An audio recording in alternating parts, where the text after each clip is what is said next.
सध्याची ही महत्त्वाची दृश्य आपण नाशिकमधून पाहतोय। उद्धव ठाकरे सहकुटुंबीय आता काळाराम मंदिराकडे निघतायत आणि त्यावेळी या ठिकाणी ठाकरे गटाच्या कार्यकर्त्यांकडून त्यांचं स्वागत करण्यात आलेलं आहे। आपण पाहतोय सध्या उद्धव ठाकरे अगदी काही क्षणात काळाराम मंदिरामध्ये पोहोचणार आहेत। त्याआधी कार्यकर्त्यांकडून त्यांचं स्वागत करण्यात आलेलं आहे।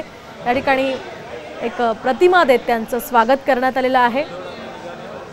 उद्धव ठाकरे यांच्यासोबतच आज रश्मी ठाकरे, आदित्य ठाकरे, तेजस ठाकरे, संजय राऊत हे सगळे आज आरतीसाठी उपस्थित राहणार आहेत।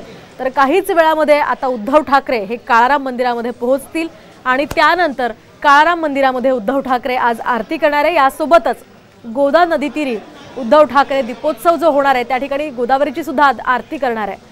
आपण पाहतोय सध्याची ही महत्त्वाची दृश्य आहेत। उद्धव ठाकरे हे काळाराम मंदिराकडे आता रवाना होत आहेत। नाशिक मधली ही महत्त्वाची दृश्य आपण पाहतोय साम टीव्हीवर। काळाराम मंदिरामध्ये आज उद्धव ठाकरे यांच्या हस्ते आरती होणार आहे आणि त्याचसाठी उद्धव ठाकरे आता काळाराम मंदिराकडे रवाना होत आहेत। त्यांचं कार्यकर्त्यांकडून या ठिकाणी स्वागत करण्यात आलेलं आहे। त्यांच्यासोबत रश्मी ठाकरे या सुद्धा उपस्थित आहेत आणि काहीच वेळामध्ये ते काळाराम मंदिरामध्ये आता पोहोचतील। तर काळाराम मंदिरामध्ये सुद्धा गेल्या काही दिवसांपासून जय्यत तयारी करण्यात आलेली आहे। त्याच पार्श्वभूमीवर उद्धव ठाकरे काळाराम मंदिरामध्ये जाऊन आरती करणार आहेत।